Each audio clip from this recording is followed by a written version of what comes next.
저도 10년 전까지는 제가 이렇게 살 줄 몰랐습니다. 변수가 많이 생기기 때문인 것 같아요. 아무리 치밀하게 촘촘히 준비를 해도 그 변수를 다 감안할 수는 없는 것 같아요.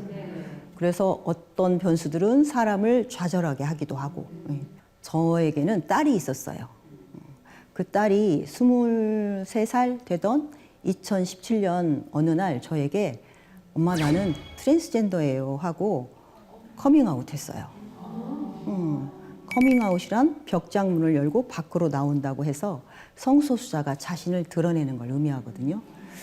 그 이야기를 듣고 저는 깜짝 놀랐지만 뒤돌아보니까 지난 시간을 돌아보니까 뭔가 남과 달랐어요.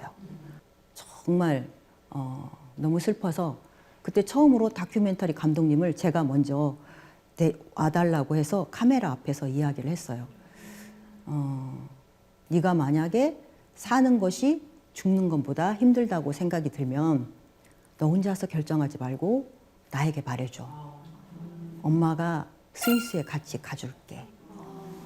너의 마지막에 아프지 않도록, 슬프지 않도록, 외롭지 않도록 내가 같이 할게.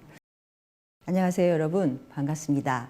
저는 1984년에 전국 여성 소방공무원 공채 1기로 입문하여서 40년 동안 근무하고 작년에 퇴직한 전직 소방관 정은혜입니다. 재직 중에 2021년도에 소방공무원 노조 설립을 하고 남자들이 90%인 소방조직에서 초대 노조위원장을 역임을 했습니다. 그리고 심리상담 공부를 해서 현재 퇴직 후에 상담센터를 하고 있고 또 국가인권위원회 강사 위촉 과정을 거쳐서 현재 인권 교육을 하고 있고요. 또한 저는 다큐멘터리 영화 너에게 가는 길의 주연 배우로서 국내외 여러 관객들을 지금도 만나고 있고요. 또 연극 드랙바이 남장 신사의 또 주연 배우로서 최근까지 공연을 하고 있습니다. 제가 이렇게 공무원으로서는 좀 특이하다 싶은 일을 하는 것들을 사람들이 좀 궁금해 하세요. 먼저 제가 평범한 소방 공무원이었는데 이렇게 사람들 앞에 나서게 된 계기에 대해서 한번 말씀을 드릴게요. 2011년도에 저는 전라북도 군산소방서에서 근무를 하고 있었는데 저희 군산소방서 구조대원이었던 고 김인철 대원이 구조 현장에서 순직을 하였어요. 보통은 단 4명 내지 5명이 출동해야 되는 구조 출동에 인원이 없어서 3명만 출동을 했죠. 그때 당시에는 소방이 지방직이어서 자치단체 재정이 열악하면 인원, 장비 주지 않았어요. 그래서 20년 된 소방차를 타고 가다가 서기도 하고 인원이 없어서 이렇게 사고를 당한 거죠. 그래서 저는 2014년도에 소방공무원 국가직 전환을 이슈로 광화문에서 1인 시위를 했습니다. 그때 당시에 방송과 3대 포털에서 실시간 1위에 오를 만큼 큰 화제가 되었고요. 그러니까 이제 그때 당시 소방방재청에 높은 분이 내려오셔서 청와대에서 알고 경로하셨다. 그러면서 당장 관둬라. 해임시키겠다. 이렇게 말씀을 하셨는데 저는 멈출 수가 없었어요. 왜냐하면 소방관이 다치고 위험하면 국민은 어떻게 되나요? 국민도 위험하죠. 네, 그래서 저는 멈출 수 없습니다 하고 징계를 각오하고 일을 했는데 다행히도 정말 국민들의 많은 성원에 힘입어서 2020년도에 소방공무원 국가직이 되었습니다. 그리고 2018년도에 전라북도 익산소방서에서 근무할 때였는데 구급대원인 고 강연희 대원이 구급 현장에 나갔다가 주치자로부터 폭언폭행을 듣고 뇌출혈로 쓰러져서 한 달 만에 사망했어요. 그랬는데 인사혁신처에서 그것이 위험순직이 아니라고 부결했어요. 이유가 뇌출혈은 뇌혈관이 평소에 부풀어 있었다가 터진 거다라고 얘기를 해요. 구급대원들이 뇌혈관 질환이 많은 것은 사실이에요. 밤샘 야간 근무를 하니까. 그런데 그래서 부풀어 있는 것도 서러운데 그것 때문에 폭언, 폭행이 죽은 것이 아니라고 하니까 너무 억울해서 저는 또한 전국에 있는 구급대원들과 함께 국회에서 인사혁신처 앞에서 많은 방송 언론 인터뷰를 하고 또 호소하고 자료를 사람들에게 알리고 해서 공무원 재해보상법을 좀 바꿨고 최초로 뇌출혈을 위험순직으로 인정을 받았습니다. 이런 활동들을 통해서 제가 노동조합이 필요하다 생각이 들었고 그래서 노조를 설립하고 초대 위원장으로서 현장의 많은 목소리를 국민과 정부에 전달하는 역할을 했어요. 또 한편으로 소방관의 트라우마가 되게 중요하구나라고 생각을 해서 사람의 마음과 치유에 대해서 공부를 했습니다. 이제 두 번째로 제가 제 인생에서 정말 가장 큰 변수를 말씀을 드릴게요. 저에게는 딸이 있었어요.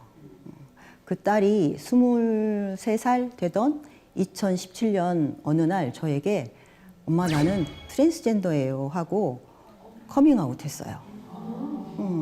커밍아웃이란 벽장문을 열고 밖으로 나온다고 해서 성소수자가 자신을 드러내는 걸 의미하거든요. 그 이야기를 듣고 저는 깜짝 놀랐지만 뒤돌아보니까 지난 시간을 돌아보니까 뭔가 남과 달랐어요. 어릴 때부터 남자아이랑 노는 것을 익숙하게 생각하고 가슴을 너무 불편해하고 나는 남자로 태어났어야 했어 하면서 점점 애가 이렇게 사진을 보면 얼굴이 어두워져요. 어렸을 때는 정말 너무 이렇게 발랄했는데 어두워지는 그런 것을 생각하고 나니까 저는 그때 이제 아이를 나무랐죠. 이 세상이 여자가 살기가 힘들지만 그렇다고 남자가 되고 싶어 하는 것은 옳지 않아. 그건 비겁한 일이야. 이렇게 얘기를 하니까 아이가 더 이상 이야기하지 않았어요. 하지만 말하지 않았지만 우리 아이는 자기 정체성을 찾아가고 있던 중이었죠. 보통 성별을 이렇게 정하죠. 태어날 때 아이의 외부 성기를 기준으로 성별을 법적으로 지정하잖아요. 그런데 이 성별을 느끼는 것은 뇌에서 느낀다고 합니다. 뇌에서.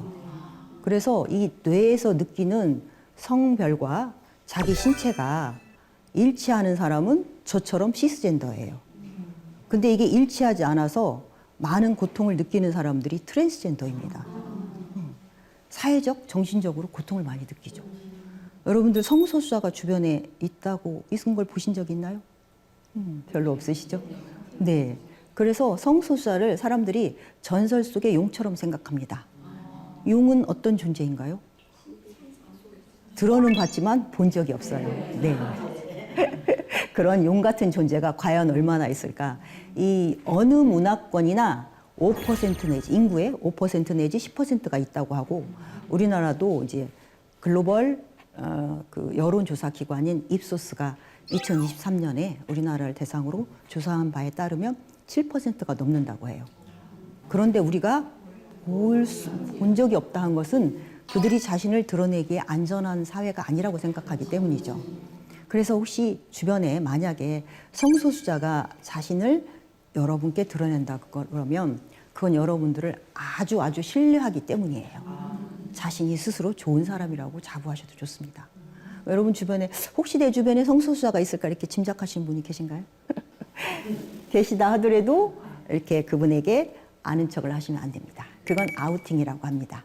자신의 중요한 정체성을 다른 사람이 이야기하는 것, 그걸 호의로 한다 하더라도 그런 일은 삼가해 주셔야 하고요. 네, 제가 저희 아이와 함께 2017년에 인천 퀴어 축제에 참석했어요. 그때 이제 저희는 한 200명 정도가 모여서 이제 부스 활동도 하고 있었는데 그 주변에 한 몇천 명의 사람이 이른바 혐오 세력이라고 하시는 분들이 저희를 애워싸고 통행을 못하게 했어요. 그래서 저희 몇 시간을 참다가 이제 몇 명의 사람들과 함께 화장실을 가러 이제 나갔다 들어오는데 들어가지 못하게 저희를 때리고 옷을 찢고 안경이 부서지기도 했어요. 저희와 저희 아들이. 그래서 제가 그들에게 이 경찰이 저 옆에 있는데 이게 뭐 하는 짓이냐고 얘기하자 그들이 너무나도 당당하게 하느님의 법이 사람의 법보다 위에 있다. 그러면서 폭력을 행사했어요. 저는 그때 알았어요. 저희 아이가 그 전에 엄마 나는 언제 어디서 돌에 맞아도 이상하지 않은 세상에 살고 있어. 그 얘기를 처음에 듣고 저는 이거 오버 아닌가? 했는데 그게 사실이었던 거죠. 그래서 그 후에 저는 아이와 함께 이런 활동들을 많이 하게 되었어요. 그런데 2020년도에 숙명여대 트랜스젠더 입학 포기 사건과 고 변희수 하사 강제 전역 사건을 때 저희 아이가 굉장히 정신적 위기를 겪었어요. 성소수자들은 사회적 혐오가 심하면 숨쉬기가 힘들어요. 당연하겠죠. 사람들은 보이지 않지만 전부 다 끈으로 연결되어 있잖아요. 그런데 그 끈이 끊어진다고 생각이 들면 점점 가라앉겠죠. 성소수자의 죽음을 저는 좀 많이 보았기 때문에 얘가 점점 가라앉는구나 라는 생각이 들었어요. 그래서 저는 그때 정말 너무 슬퍼서 그때 처음으로 다큐멘터리 감독님을 제가 먼저 와달라고 해서 카메라 앞에서 이야기를 했어요. 네가 만약에 사는 것이 죽는 것보다 힘들다고 생각이 들면 너 혼자서 결정하지 말고 나에게 말해줘. 엄마가 스위스에 같이 가줄게. 너의 마지막에 아프지 않도록, 슬프지 않도록, 외롭지 않도록 내가 같이 할게. 그런 이야기를 차마 아이 면전에서 하지 못하고 영화가 개봉될 때까지 살아있어줘 하는 마음으로 그 이야기를 했는데 다행히 영화가 개봉이 되었고 저희 아이는 그것을 보았고 또 많은 분들이 응원하고 지지해 주셔가지고 저희 아이가 지금은 좀 괜찮습니다. 다행이죠. 그래서 이제 성소수자에 대해서 찬성한다, 반대한다 이런 시대는 지났어요. 왜, 나, 이유가 뭐야?를 묻기 전에 그냥 존중해 주시면 됩니다. 저는 제 자식이 성소수자라 제가 새로운 세상을 알게 되었고 저를 확장하게 되었고 그래서 부모들은 이 성소수자 자식을 하느님이 내려주신 스페셜 에디션이라고 생각해요 라고 하니까 아무 말씀도 안 하셨어요. 그래서 저는 계획에 없이 성소수자 부모가 되었지만 덕분에 영화배우도 되고 저자도 되고 인권활동가도 되었습니다. 그리고 또 정말 안타까운 사고로 동료를 잃었지만 그 일이 있고 난 후에 제가 저희 직원의 무덤 앞에서 약속을 했어요. 너의 죽음이 헛되지 않도록 그리고 너의 가족이 외롭지 않도록 내가 끝까지 지킬게. 그 했던 약속을 지키고 또 소방 조직의 시스템을 개선하게 되었습니다. 그럼 제가 계획만큼 무난하게 살지는 않았지만 그래서 또 의미 있게 살기도 했어요. 사람이 평범하게 사는 것이 더 어렵죠. 각자의 고유성이 있고 능력도 배경도 다 다르죠. 그런데 평균치만큼 살 수 없어요. 오히려 그렇게 살려고 하는 게 부자연스러워요. 무엇을 하더라도 나만의 이야기, 나만의 방식대로 좀 하겠다.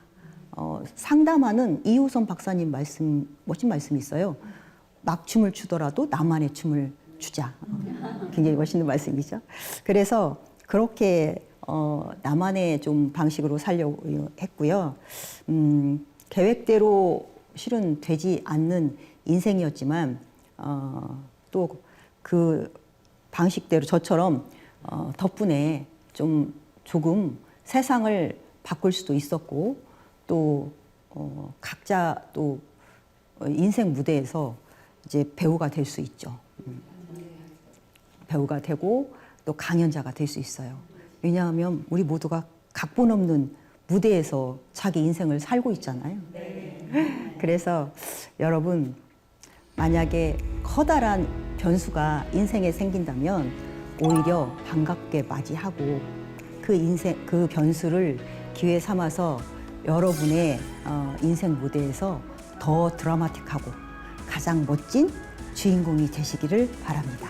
감사합니다.